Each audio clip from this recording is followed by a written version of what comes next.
Je vous salue tous au nom de notre Seigneur Jésus-Christ. Amen. Nous sommes en train de continuer sur notre enseignement. Aujourd'hui, on va voir le nombre de tapis et sa longueur, la longueur du tapis.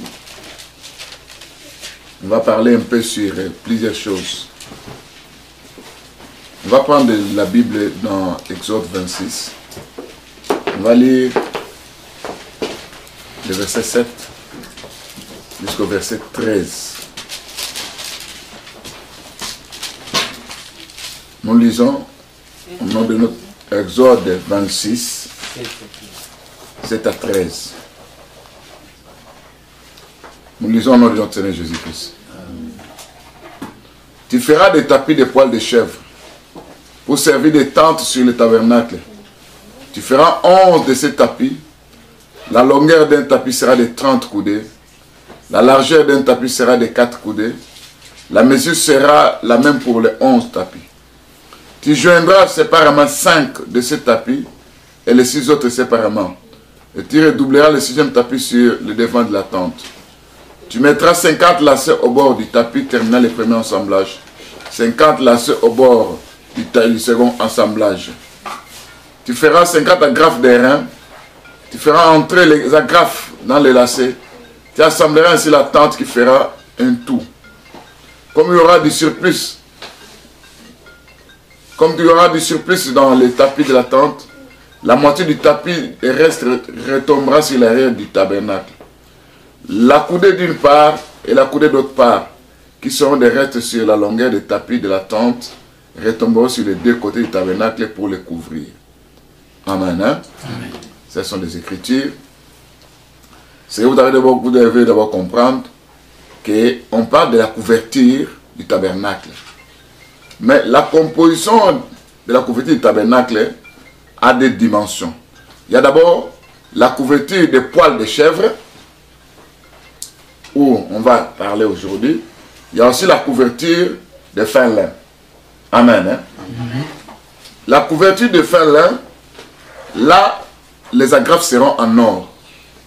Tandis que la couverture des poils de chèvre, les agrafes seront d'airain.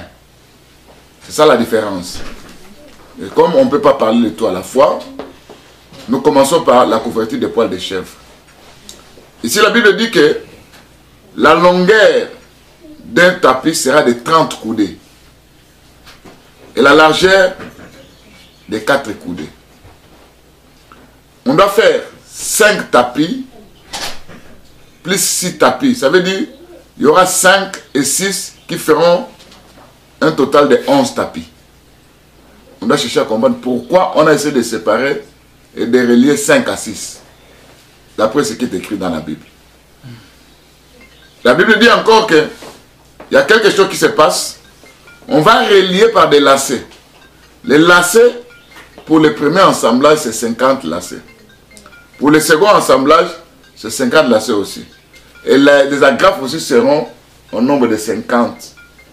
Alors, en regardant maintenant la Bible, donc les chiffres qui sont cités là-bas, il y a le chiffre 30, il y a les chiffres 4, les chiffres 5 et 6, les chiffres 11. Maintenant, nous savons que parler du tabernacle, si vous regardez ce qui est écrit pour la couverture des fins là on parle des chiffres 10, des chiffres 18. Mais si on parle des chiffres 5 et les chiffres 6, les chiffres 30.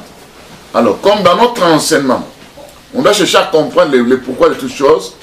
Parce que la Bible dit dans Proverbe 16, 4 que Dieu a tout fait pour un but. Donc les chiffres représentent un langage. N'oubliez pas que quand on avait parlé du rouleau, le rouleau avait comme mesure 20 coudées de longueur et 10 coudées de largeur. Et quand on a lu Hébreux 10, versets 5 à 7, on a dit que parlant du rouleau, il s'agissait de notre Seigneur Jésus-Christ. Amen. Hein? Amen. Alors, maintenant, aujourd'hui, on va parler un peu d'abord sur le chiffre 30. Pourquoi le chiffre 30, la longueur du tapis de 30 coudées?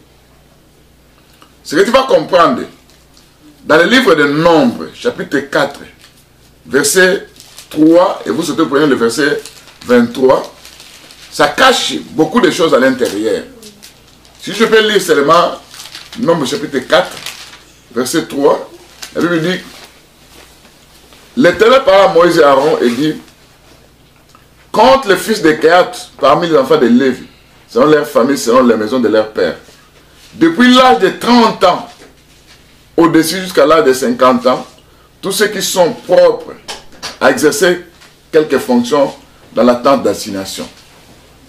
Ça veut dire, les dénombrements qui se passent ici, c'est on cherche l'âge qu'un lévite peut commencer à travailler dans la tente d'assignation. Ça veut dire, c'est comme l'âge du service. Amen. Hein? Pour commencer le service, l'âge doit commencer de 30 ans jusqu'à 50 ans, selon ces versets. Il y a plusieurs versets qui incitent sur cet âge.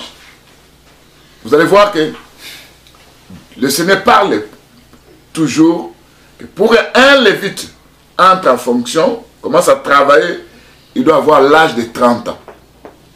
Amen. Amen. Et si vous regardez dans la Bible, ça veut dire, c'est l'âge de la responsabilité, c'est l'âge de la maturité, c'est l'âge de l'entrée en service d'un lévite. Ces chiffres représentent plusieurs choses à la fois. Parce que quand vous regardez dans le livre de Genèse chapitre 6, verset 15, l'arche, parce que l'arche aussi c'est le tabernacle. Amen. Hein? L'arche avait 30 coudées de longueur. Et vous allez comprendre avec moi que même les deuils de Moïse, selon Deutéronome 34, verset 8, devaient faire 30 jours. Et il y a un pourquoi. Est-ce que vous me comprenez? C'est là où maintenant, quand je vais prendre maintenant sur les deuils de Moïse, je vais parler un peu sur beaucoup de choses à la fois. Dans la Bible, quand vous prenez le 8e juge, parce qu'à un certain moment, Israël était conduit par des juges. Le 8e juge qu'on appelle Jaïr, il avait enfanté 30 fils qui montaient sur 30 anneaux, qui possédaient 30 villes. Ça c'est Juge chapitre 10, verset 4. Et tout ça, ça a un pourquoi. Est-ce que vous me comprenez? Quand vous regardez maintenant notre Seigneur Jésus-Christ, parce que le tout, on doit rentrer maintenant pour chercher à voir où se trouvent ces 30 en Jésus-Christ. Amen. Hein?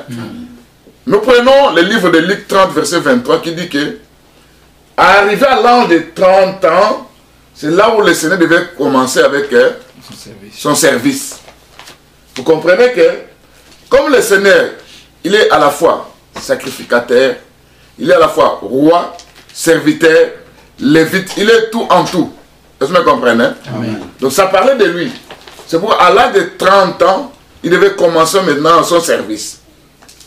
C'est pour vous dire que, quand vous regardez l'ombre, vous devez amener ça en Jésus-Christ. Amen. Hein? Et Luc dit ça. Alors, maintenant, c'est Luc chapitre 3, verset 23. On peut lire ces versets pour expliquer tout ça.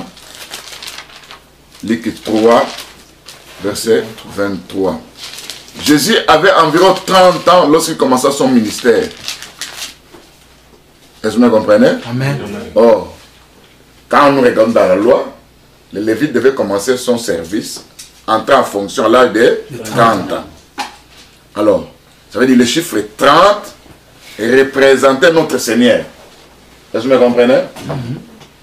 Et son ministère devait durer aussi 3 ans. Parce qu'il est mort à l'âge de 33 ans. Le chiffre 30, le chiffre 3, le chiffre 300, ça représente toujours la même chose. Est-ce que vous me comprenez? Alors, on cherche à comprendre. On va retourner sur les 30 quand on veut essayer un peu de pénétrer sur le deuil de Moïse.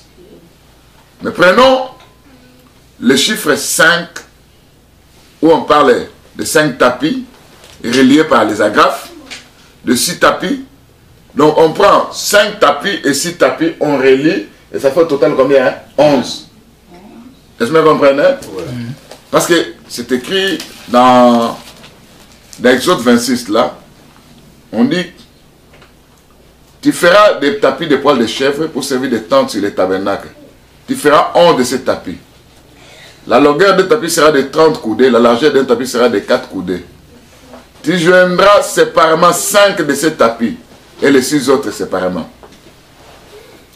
Et tu mettras 50 lacets au bord du tapis. Ça veut dire, la Bible dit que on prend 5 et on prend sur les 6. Est-ce que vous comprenez? Oui. Total c'est combien? C'est 11. Donc il y a les premiers assemblages qui seront rassemblés par 50 lacets et 50 agrafes. Hein? Et 11, parce que, quand on parle de la couverture, parce que quand vous regardez le tabernacle, la partie qui était couverte, c'était les lieux saints et les lieux très saints. Est-ce que vous comprenez? C'est cette partie-là qui était couverte. Alors maintenant, prendre maintenant le 5 et le 6 pour joindre, c'est comme si c'était un mariage. Est-ce que vous comprenez? Qu'est-ce qu'on peut comprendre par là? Nous savons que le chiffre 5, quand on avait vu la hauteur du tabernacle, c'était la hauteur de 5 coudées. Est-ce que vous comprenez? Or, les 5 coudées représentent aussi notre Seigneur Jésus-Christ. Pourquoi? Parce que quand nous regardons Jésus-Christ, en ce qui concerne les services, donc, il était les 5, peut-être mélangé par les agrafes.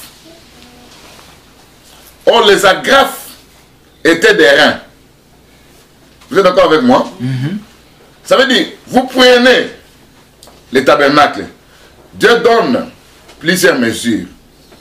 Mais, parlant maintenant de la mesure du tapis, on dit que c'est 30 coudées. Hein? Or, le chiffre étant représente le chiffre de la responsabilité, parce que tout Lévite pour entrer en fonction, il devait avoir l'âge de 30 ans. Hein? Et ça c'est nombre 4, verset 3 qui dit ça. Et quand vous allez maintenant, le Seigneur, dans le service, il a commencé son service à l'âge de combien? Hein? De 30 ans. Ça c'est lui qui dit ça. Vous comprenez que la longueur de 30 coudées parlait de notre Seigneur Jésus-Christ. Maintenant, la Bible dit que les 5, ça devait avoir maintenant 11 tapis. Ça c'est Exode 26, du verset 7 au verset 13, où on parle maintenant des 11 tapis. Et les 11 tapis devaient être reliés comment? Il y avait 5 tapis et 6. C'est ce que la Bible dit. Les 5 tapis qui représentent les 5 services du ministère. Ça veut dire Jésus-Christ en tant qu'apôtre, en tant que prophète, en tant que docteur, en tant qu'évangéliste. Est-ce que vous comprenez?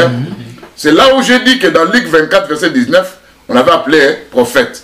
Dans Hébreux 3, chapitre 1 à 2, au chapitre 3, verset 1 à 2, il est appelé apôtre. Dans Jean 3, verset 1 à 2, on l'appelle qui? Docteur. Dans 1 Pierre, chapitre 5, verset 4, on dit qu'il est qui? Pasteur. En allant maintenant prêcher partout, par-ci, par-là, dans des villes, dans des villages, il était qui? Évangéliste. Nous voyons qu'il y a 5, mais c'est pourquoi tout ce qu'on appelle les pasteurs, les apôtres, les évangélistes sont comme. Ils ne sont pas des véritables. Les véritables, c'est qui? C'est lui. Est-ce que vous comprenez? À l'éternité, il était apôtre, prophète, docteur, évangéliste, pasteur. Et en venant sur la terre, il était aussi ça. Maintenant, qu'est-ce qui se passe? On dit on prend les 5 tapis, on doit joindre maintenant quoi? Les 6. Rassembler les 6. Ça veut dire 6 et 5 font combien? 11. Oh, 6 et 5 qui font 11 représentent Joseph. Pourquoi il dit ça? Jacob avait combien? Avait 12 fils. Amen. Hein? Ouais. Et Joseph était le 11e fils. Est-ce que vous comprenez? Parce que le 12e c'était qui? Benjamin. vous comprenez que le 11e fils représentait la pierre d'onyx. Parce que la pierre d'onyx, c'est la pierre qui devait porter toutes les autres pierres. Est-ce que vous comprenez? Ça veut dire, parler de ça, c'est pourquoi on devait vendre aussi Joseph. Parce que les héritables de Joseph, qui est notre Seigneur, a été vendu aussi à 30 cycles. Est-ce que vous comprenez? Et Joseph, en allant en Égypte, il devait aller prendre comme femme Asnaf. Est-ce que vous comprenez? C'est comme si en Joseph, nous voyons les 5 ministères. Maintenant, dans Asnaf, nous voyons les 6. Est-ce que vous comprenez? Parce qu'elle représente une femme. Et une femme étrangère. C'est ça maintenant, mais qu'est-ce qui relie? C'est les reins. Oh, les reins qui relient le 5 et le 6 ne représentent rien d'autre que l'autel des reins. Oh, si l'autel des reins, c'est là où on sacrifiait quoi? Les animaux. Est-ce que vous comprenez? Ça veut dire ce qui relie le 5 et le 6, c'est l'œuvre de la croix. Est-ce que vous comprenez? Ça veut dire 11 sont reliés par l'œuvre de la croix. Ça veut dire Christ, qui représente les 5, qui est relié par le 6, qui veut dire l'homme. C'est pourquoi Jésus-Christ était Dieu au milieu des hommes. On appelle Emmanuel. Est-ce que vous êtes d'accord avec moi? C'est là, bien aimé. Vous devez comprendre maintenant que, parlant de toutes ces choses, Dieu était en train de faire un travail. Et ce travail-là, c'est là, bien aimé, vous devez comprendre que Joseph, le 11e, hein? Il y a Asnaf. C'est-à-dire, quand on voit Joseph, comme la Bible dit que l'homme et la femme deviennent une seule chair, c'est-à-dire, quand nous voyons Joseph, nous voyons aussi Asnaf. Oh, Joseph qui était le 11e, ça veut dire Asnaf aussi est le 11e. Est-ce que vous comprenez? Maintenant, quand on parle maintenant de toutes ces choses, bien aimés, nous voyons maintenant, on dit que ce tapis était le tapis des poils de chèvre.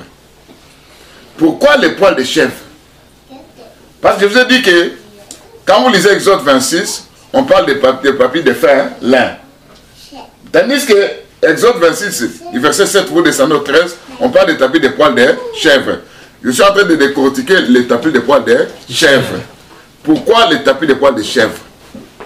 C'est là maintenant, bien aimé, pour voir ça, je voudrais voir un peu Jacob et Ésaü. Pour expliquer maintenant ce mariage. Amen. Hein? Amen. La Bible dit que dans Genèse 25, verset 25, on va lire Genèse 25, verset 25.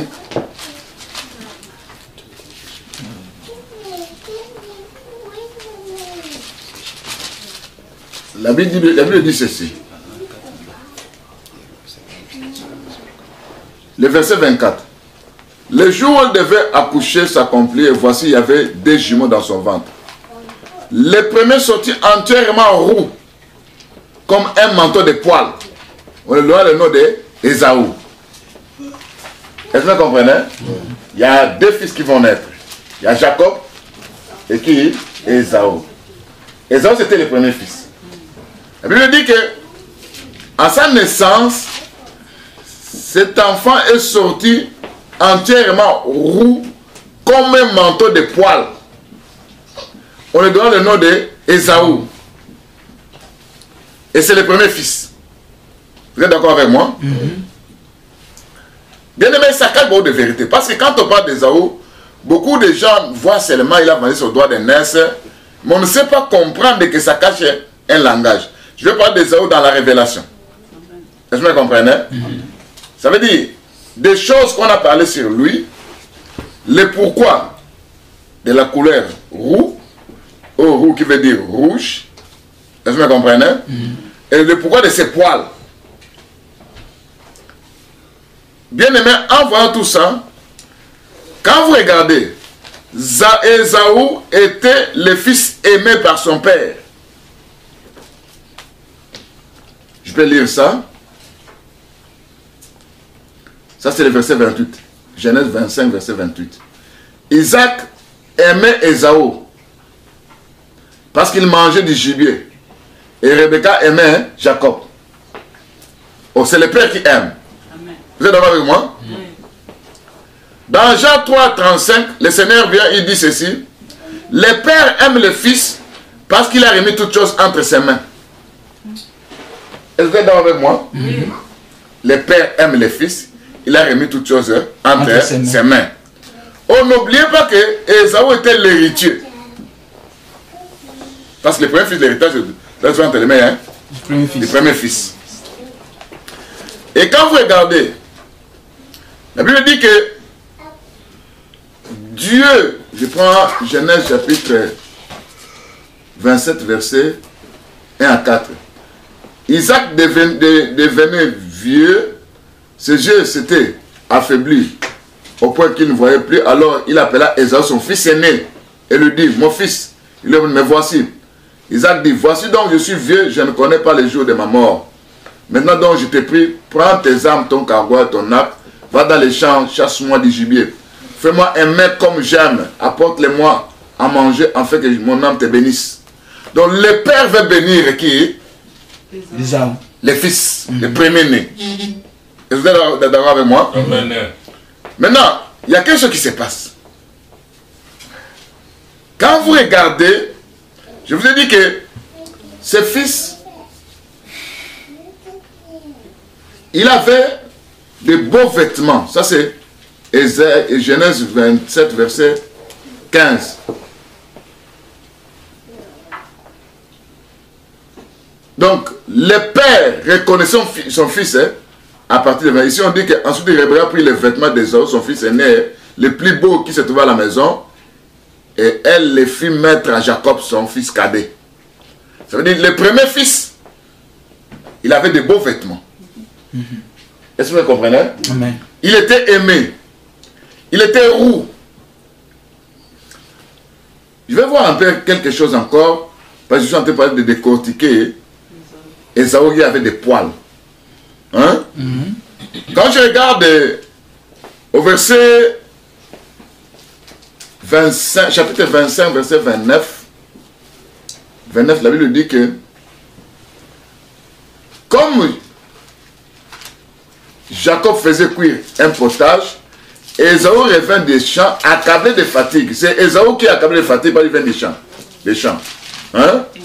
Ésaü dit à Jacob, laisse-moi, je t'ai pris manger de ces roux. Donc, il y a Jacob qui est en train de préparer. Hein? Est-ce que vous comprenez? Et Ésaü va à la chasse. Maintenant, étant fatigué, il retourne à la maison. Arrivé là-bas, il voit maintenant, la Bible dit que accablé et fatigué. C'est Ésaü qui est accablé et fatigué. Maintenant, il voit son frère en train de préparer les roux. Il dit, donne-moi ces roux. Oh, lui, il était entièrement roux. Est-ce que vous comprenez? Il demande les repas qu'on appelle les roux. Est-ce que c'est ici? Il dit, laisse-moi, je t'ai pris manger de ces roux-là, car je suis fatigué. C'est pour cela qu'on donna à Ésaü le nom d'Édom. Je ne parle pas d'abord d'Édom, parce que vous allez voir que dans Psaume, on parle de... Il jette son soulier en Édom. Amen. Hein? Amen. Qu'est-ce que je veux dire par là? En voyant Ésaü, il est le premier fils. Parce que je parle des autres dans la révélation. Amen. Hein? Il a de beaux vêtements. Il était roux. Il aimait aussi les roux. Oh, bien aimé, les roux, ces repas-là qu'on appelle les roux, c'est composé de quoi? C'est composé tout simplement, il y a, parce que c'est composé de lentilles. Hein? Les lentilles, ce sont des graines. Ce sont des graines avec, on fabrique du pain et on peut fabriquer une sauce avec ces graines-là. Et la sauce est du tout rouge. Est-ce que vous me comprenez? Ça veut dire, Ésaü aimait le pain et la sauce rouge. Est-ce que vous comprenez? C'est ce que le premier fils aimait. Quand nous regardons un peu la vie de notre Seigneur Jésus-Christ, vous allez constater que Jésus-Christ fait le même mouvement avec qui? Avec Ésaü. Quand vous regardez dans Jean 4, au verset 6 et 8, Jésus qui étant fatigué, il vint là où se trouve le puits de qui? De Jacob. Il trouve une femme là-bas.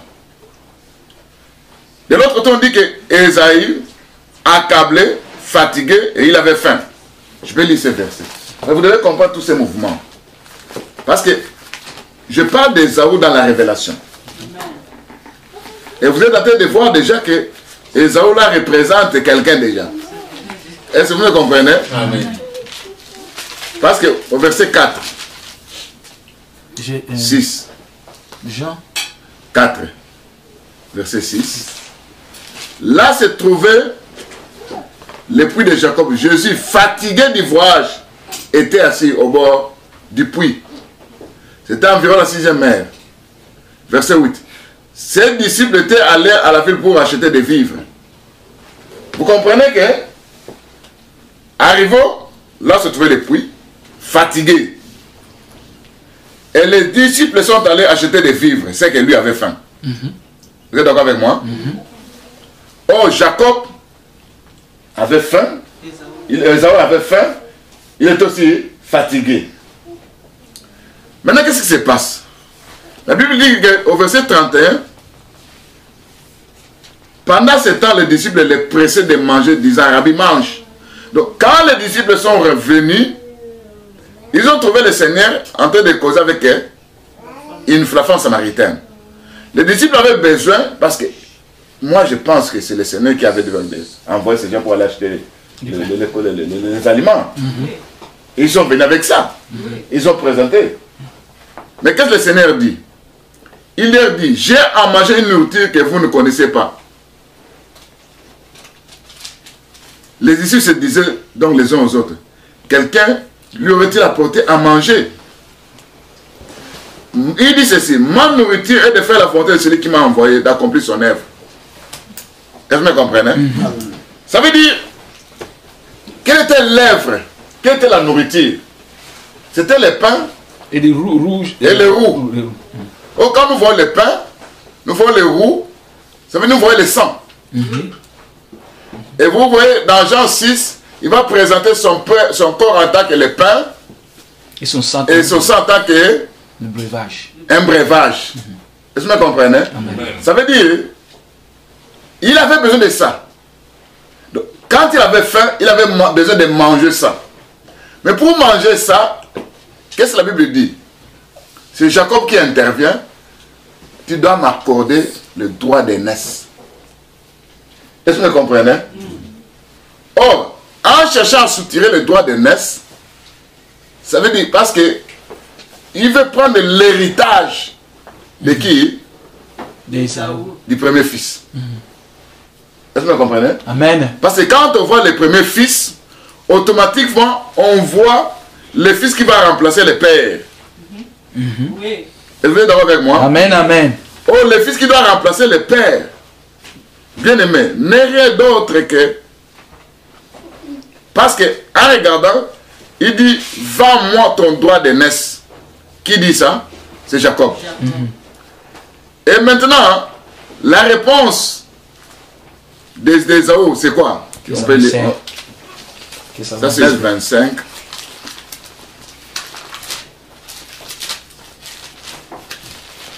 Genèse 25, le verset 30. On lit un peu la causerie. Ésaü dit à Jacob, laisse-moi, je te prie, manger de ces roux, car je suis fatigué. C'est pour cela qu'on a donné le nom à Ésaü, le nom d'Édom. Jacob dit, vends-moi aujourd'hui ton droit d'aînesse.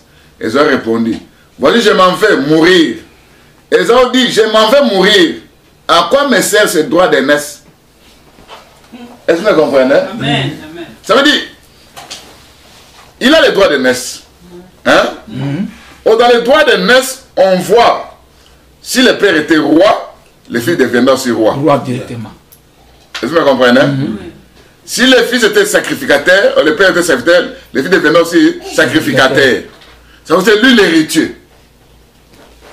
Maintenant, au lieu maintenant de voir l'héritage, et Jacob est en train de voir la mort. Est-ce que vous me comprenez? Bien aimé, je vais rentrer un peu dans la vie de notre Seigneur Jésus-Christ. Quand vous prenez Jean 12, du verset 26 au verset 34. Vous allez voir que le Seigneur va dire qu'il était troublé dans son âme. Il était troublé comment? Est-ce que le Seigneur avait peur de la mort? Non. Est-ce que vous comprenez? C'est là que vous devez chercher à comprendre, bien-aimés. La Bible dit que dans Jean 12, qu'il était troublé. Il dit, éloigne de moi cette ère. C'est le Seigneur qui dit ça. Quelle est l'ère que le Seigneur demande qu'on puisse éloigner?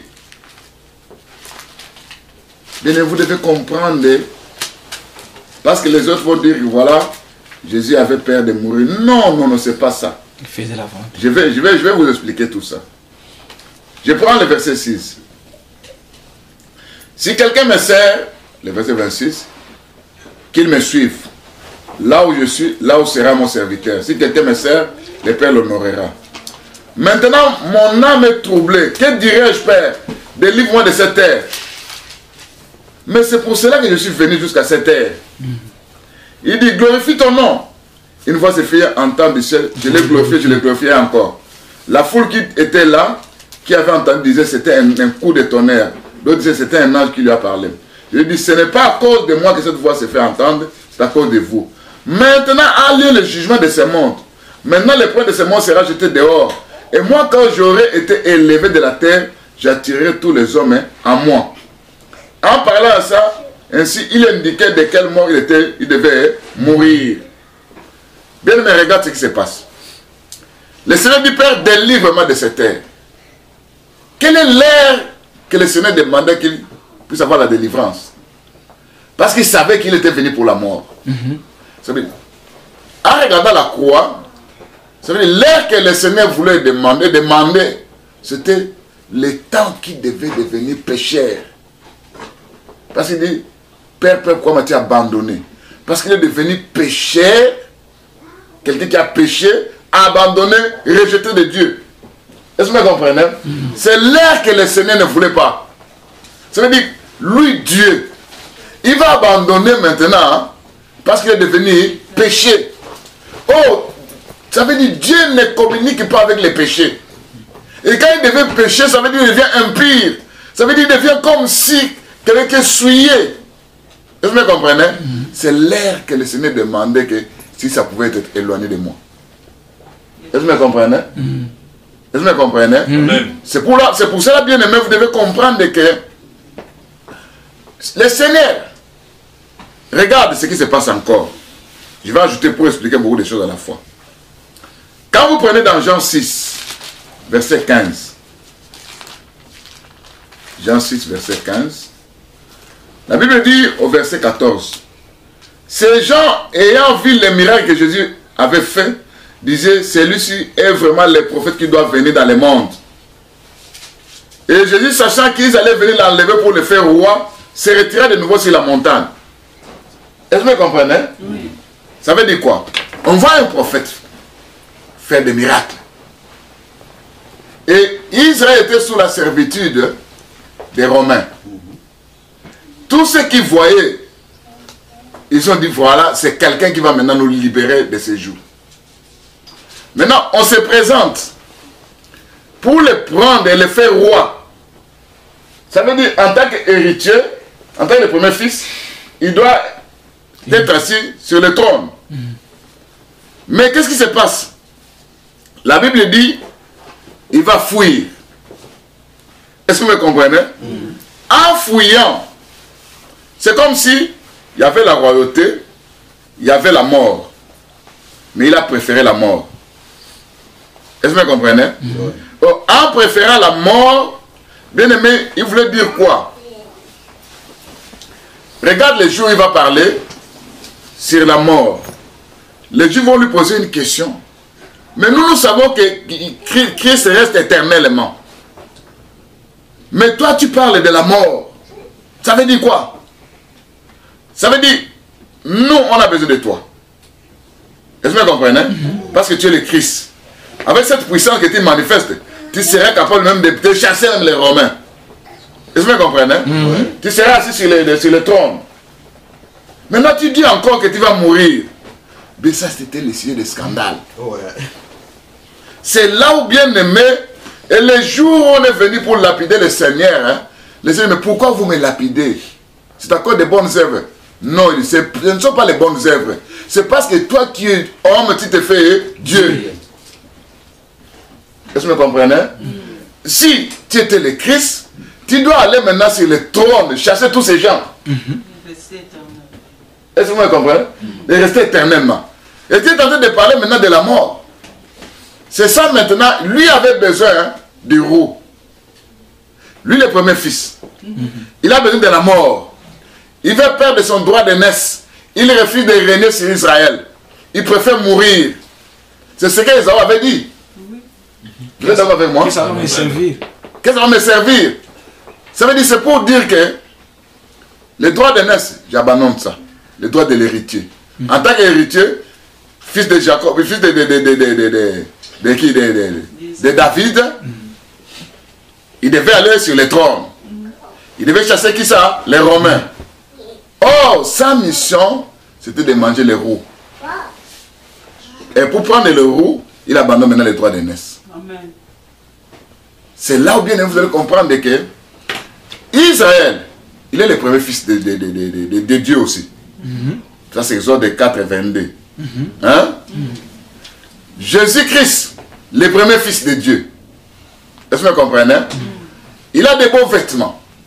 Vous êtes d'accord avec moi? Amen. Et la Bible nous dit qu'il a son corps, on parle de poils de roue. Mais regarde maintenant là où on va faire sortir les poils de roue. Il y a maintenant l'histoire de Jacob. Jacob, en tant que le père veut bénir les premiers fils, il appelle maintenant, c'est Rebecca qui entend ça. Il dit, Jacob, viens. Ton père veut bénir ton fils, moi je t'aime. Parce que le père aime les fils. Est-ce que vous comprenez?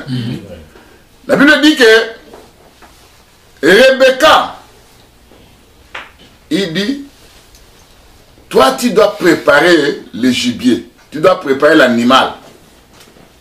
Tu dois amener ça. Mais Jacob ne pouvait pas préparer parce qu'il ne savait pas préparer. C'est Rebecca qui devait préparer. Parce que Rebecca connaissait le goût du père. Et Rebecca va prendre 2 chevaux. Et la Bible nous dit là-bas de l'autre côté que les tapis étaient des poils de chèvres. Oh, les chevaux, ce sont les petits des chèvres. Est-ce que vous comprenez? Parce que les tapis étaient des poils de chèvres. Mais Rebecca va prendre maintenant 2 chevaux. Elle va tuer ces 2 chevaux. Elle va préparer la soupe, la sauce. Mais qu'est-ce qui se passe?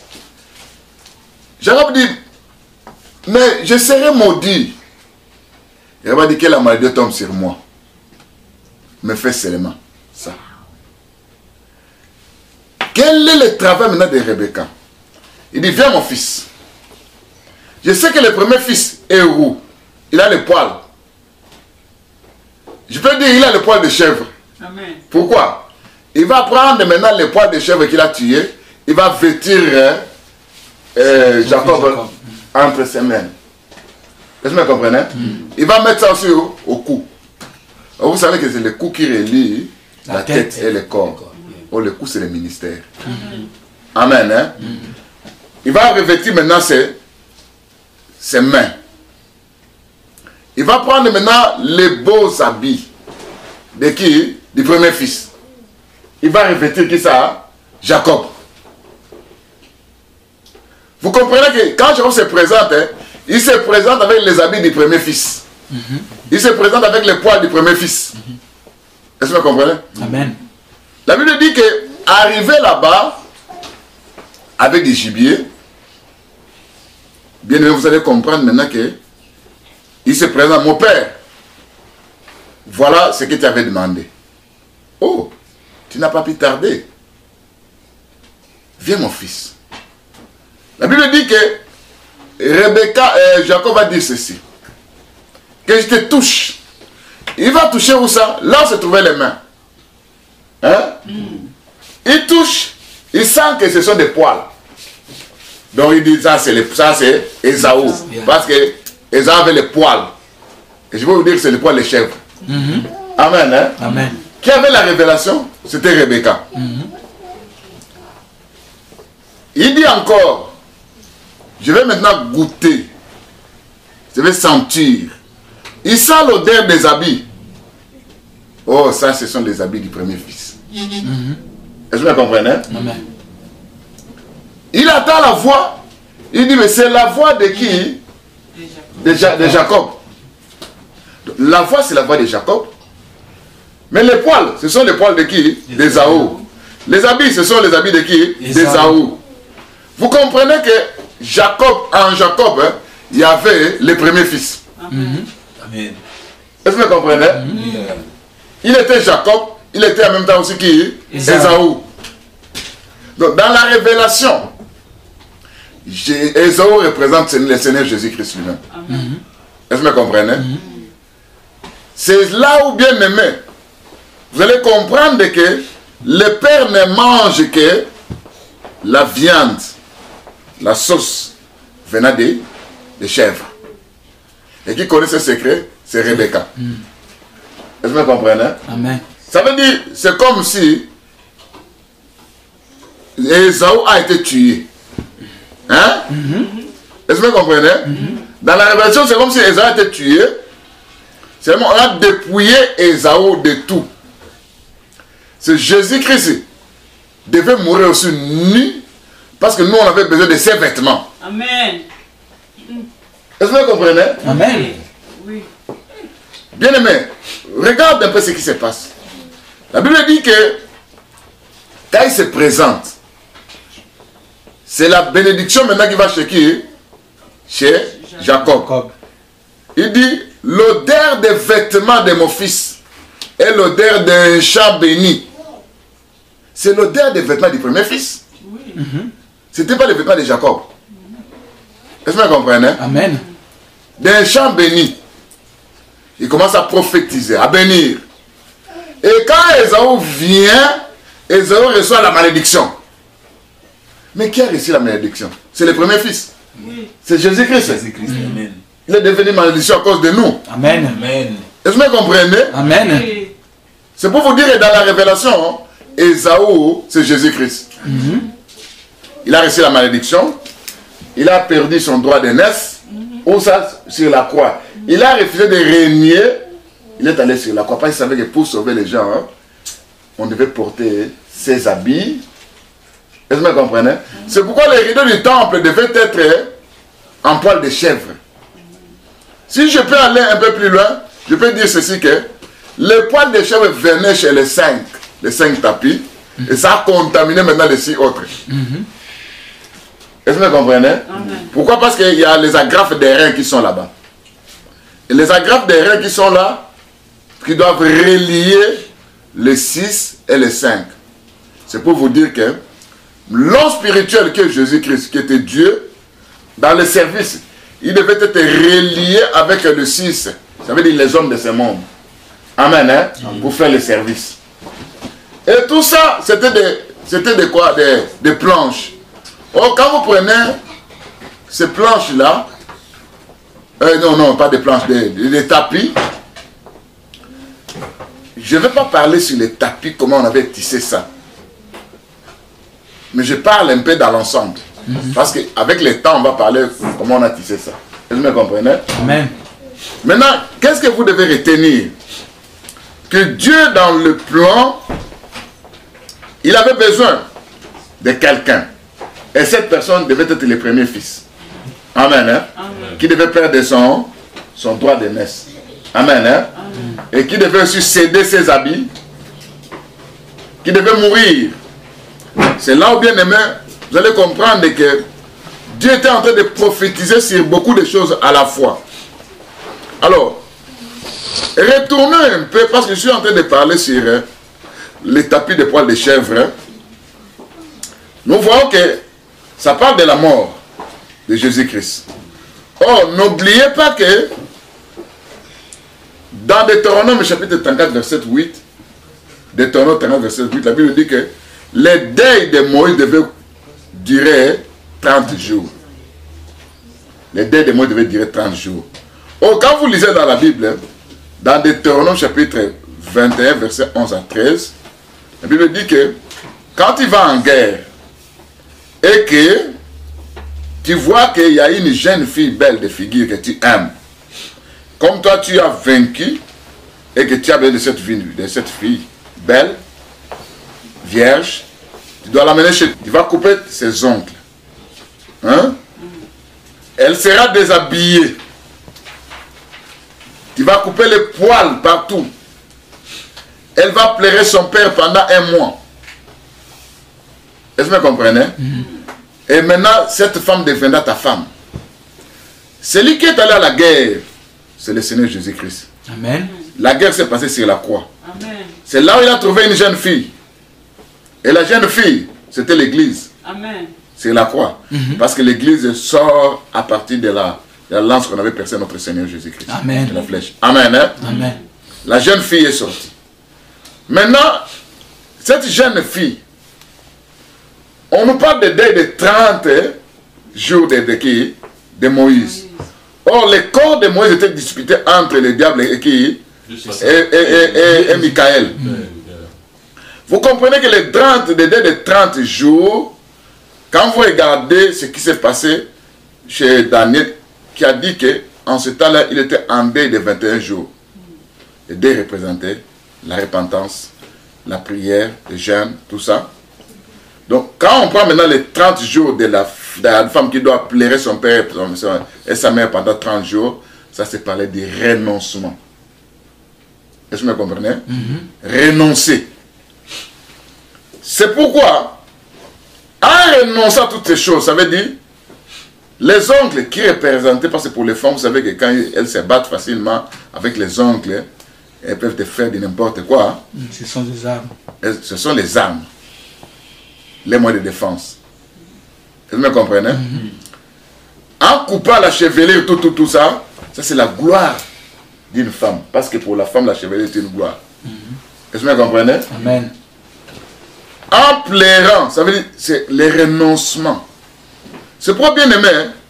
Le Seigneur dit ceci dans Matthieu chapitre 16, verset 24. Matthieu 16, verset 24. Il dit ceci. Alors Jésus dit à ses disciples, si quelqu'un veut venir après moi, qu'il renonce à lui-même, qu'il se charge de sa croix, qu'il me suive. Vous comprenez que pour suivre Jésus, d'abord tu dois renoncer. Amen. Hein? Amen. À toi-même. Et tu dois prendre aussi la croix. Regarde Ésaü. Il a renoncé à son droit de naissance. Regarde le Seigneur. Il a renoncé au pouvoir qu'il avait. À sa puissance. Il faut dire un mot. Et les soldats ne peuvent pas arrêter notre Seigneur. Il a renoncé. Oui. Il a pris la croix. Est-ce que vous me comprenez? Amen. Et en prenant la croix, la Bible dit qu'il s'est présenté avec des cris et des larmes. C'est qui ça? C'est le Seigneur. Mais Ésaü aussi a pleuré quand il était maudit. Est-ce que vous me comprenez? Dans les renoncements, bien aimé, ce que tu dois savoir que en tant qu'enfant de Dieu, tu dois d'abord renoncer et prendre la croix de Jésus-Christ et suivre le Seigneur. Renoncer à quoi? À ton pouvoir. Renoncer à quoi? À ton savoir. Renoncer à quoi? À ton avoir. Il y a 3 choses. Le pouvoir. Qu'est-ce que moi j'ai comme pouvoir qui ne vient pas de Dieu? Est-ce que vous me comprenez? Vous allez regarder, il y a des gens qui ont accepté le Seigneur. Ils étaient des gens puissants, mais ils ont pu accepter le Seigneur en s'humiliant pour ne pas avoir leur pouvoir, leur grade, leur autorité, pour accepter le Seigneur Jésus qui est devenu un simple homme. Mais regarde-toi comment tu es orgueilleux. Avec ton pouvoir, tu te vois comme si devant toi personne ne peut tenir debout. Tu te vois ça, tu as la capacité de faire n'importe quoi. Et si tu étais militaire, tu étais soldat, si tu étais en Afrique, hein, tu vas utiliser ton pouvoir là pour aller commencer à arrêter tout le monde, à emprisonner, à faire n'importe quoi. Mais quand tu acceptes Christ, tu dois renoncer à ces pouvoirs-là. Est-ce que vous comprenez? Ouais. Les pouvoirs que toi tu as. Quel est le pouvoir? C'est là où, bien aimé, quand tu es sorcier, tu dois renoncer à ces pouvoirs-là de la sorcellerie. Tu dois renoncer à l'occultisme. Tu dois renoncer à tout ça. L'avoir. Qu'est-ce que toi tu as? Comment tu as reçu ça? Regarde, quand on arrive au niveau des temps, quand on fait des taxes, comment est-ce qu'on essaie d'avoir l'argent dans des magouilles? Laissez-nous demander de renoncer à tout ça. Est-ce que vous comprenez? Regarde ce qui se passe. Comment est-ce que les gens s'enrichissent facilement? C'est dans les mensonges, dans des magouilles, dans des mafias. Et ce que tu as, comment tu as reçu ça? Ça, c'est l'avoir. Amen. Hein? Amen. Vous comprenez bien, aimé, que le savoir, mais tu étais dans le monde, tu avais un savoir, tu étais intelligent, tu connaissais beaucoup de choses. Peut-être aussi tu priais quelque part, tu connaissais Jésus de ta façon. Mais le Seigneur te demande de renoncer à ce savoir-là. Tu dois savoir maintenant Christ seulement. Parce que nous avons de connaître seulement le Père. Montre le Père, ça nous suffit. Depuis longtemps, je suis avec vous, vous ne me connaissez pas. Est-ce que vous comprenez? Donc, il faudra connaître Christ. Le savoir de Christ, ça veut dire, hein, toi, tu n'as besoin que de connaître Christ. Oh, ce savoir-là, c'est là où, bien aimé, tu dois supporter même plusieurs injustices. Quand il dit que tu dois prendre ta croix et me suivre, bien aimé, est-ce que réellement les renoncements, c'est tout dans ta vie? Tu as renoncé à ton pouvoir, à ton savoir, à ton avoir.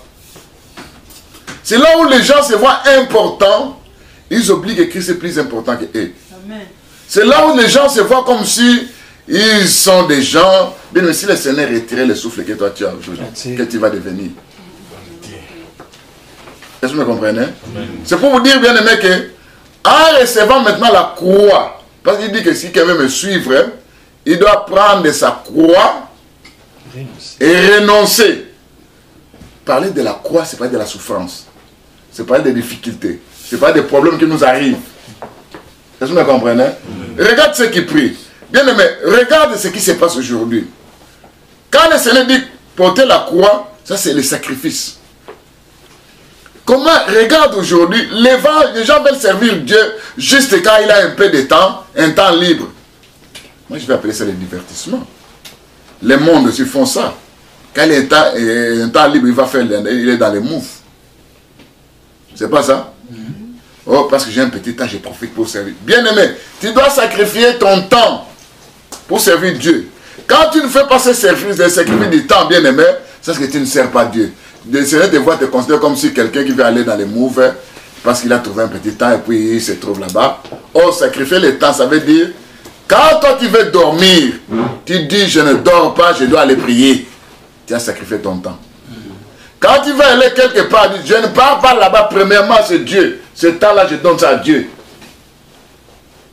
Regarde les États-Unis, les gens sont tellement busy.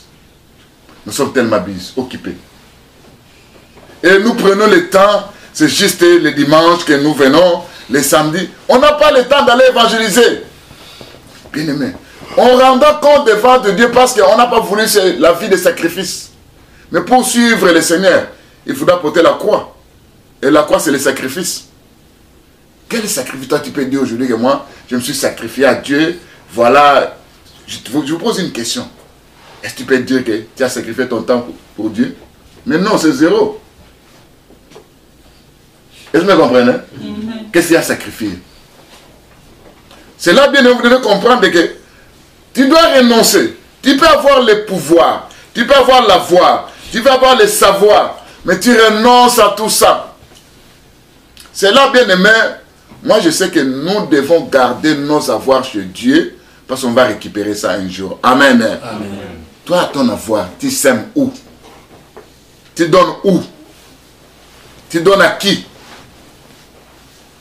C'est là bien, mais quand je vais parler sur ceux qui ont conçu le tabernacle, hein, tous ces gens-là, ce sont eux qui venaient avec des instruments.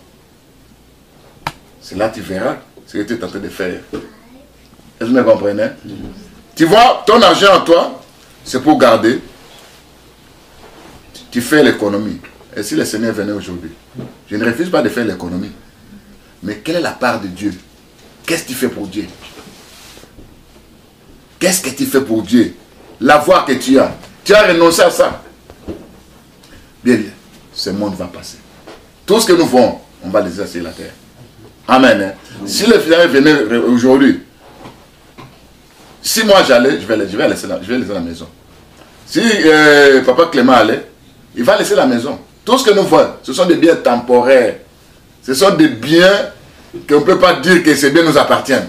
Nous ne sommes que des simples gérants. Amen. Est-ce que vous me comprenez? Et quand toi tu te vois que voilà, tout ça c'est moi, c'est moi. Bien aimé, souvenez-vous de l'homme qu'on avait donné plusieurs richesses. Mon âme vit en paix parce que tu as tous les biens. Cette nuit même, on a demandé son âme. Et tout ce qu'il a préparé. C'est pour vous dire, nous devons être riches en Dieu. Renoncer à notre savoir, renoncer à notre pouvoir, renoncer à notre avoir. Renoncer à ce que toi tu étais. Dans le monde, si on te frappe, tu vas donner des coups. Accepte maintenant ces coups. Ça c'est le renoncement. Amen. On va te critiquer, on va te voler. Au moins je ne vais pas vous me critiquer. Je veux ma réputation. Mais le Seigneur n'a pas accepté une bonne réputation. Est-ce que vous comprenez? Parce que mourir sur la croix, c'était des scandales pour les Juifs. La Bible dit que la prédication de la croix était une folie pour les païens. Pour la prédication de la croix est un sujet de scandale pour les Juifs. Il a accepté les scandales. Et toi, tu as renoncé. C'est pour vous dire, bien-aimés, enfants de Dieu, même ceux qui nous suivent, que nous devons faire les renoncements. Renoncer à tout. C'est là on verra Dieu. On s'arrête là-bas. Que Dieu bénisse sa parole. Amen.